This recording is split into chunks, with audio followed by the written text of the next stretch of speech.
If you are looking to do the absolute maximum ripping possible, you have come to the right surfboard review, because today, in this episode of Design to Ride, presented by Surfride Board Shops, we are reviewing the Lost Surfboards F1.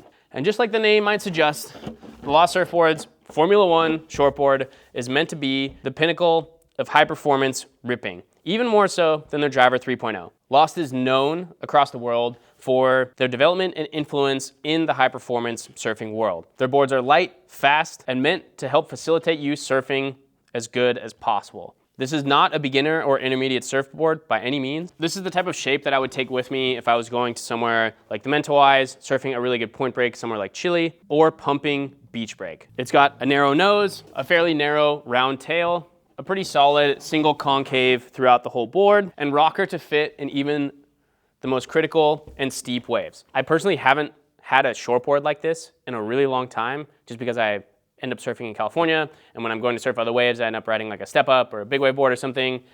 But now that I've had this board in my hands, it really fires me up to go and try to do some proper ripping, rail surfing, and get as critical as possible.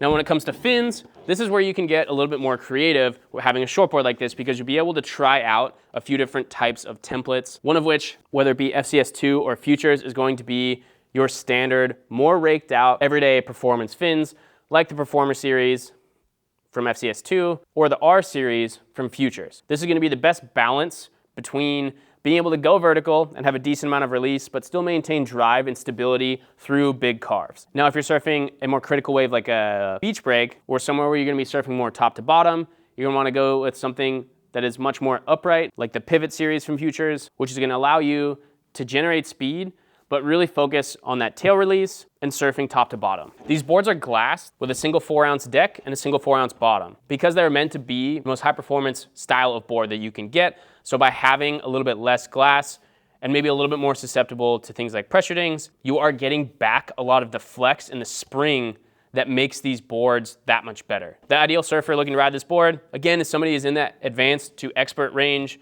You're looking for a good daily driver for those surf trips in the Mentawais, or for when the waves get really good here in Southern California, the 4 days a year that we get that. This is not a beginner or even an intermediate level shortboard. It's gonna be much harder to catch waves. It's gonna dig rail. It's not gonna be forgiving. But if you're looking for something like that, you can maybe check out our review on the Minecraft, the Subdriver, or maybe just give a handful of our other reviews a shot to see what board might be best for you. I'd highly recommend coming in to either our Oceanside or Solana Beach shop, chatting with one of our employees, learning a bit more about the boards and what might work best for you. You can throw one of these under your arm, see what I'm talking about. And if you have one of these, let us know what you think down below. Comment below what boards you want to see us review next, and I'll see you in the next one.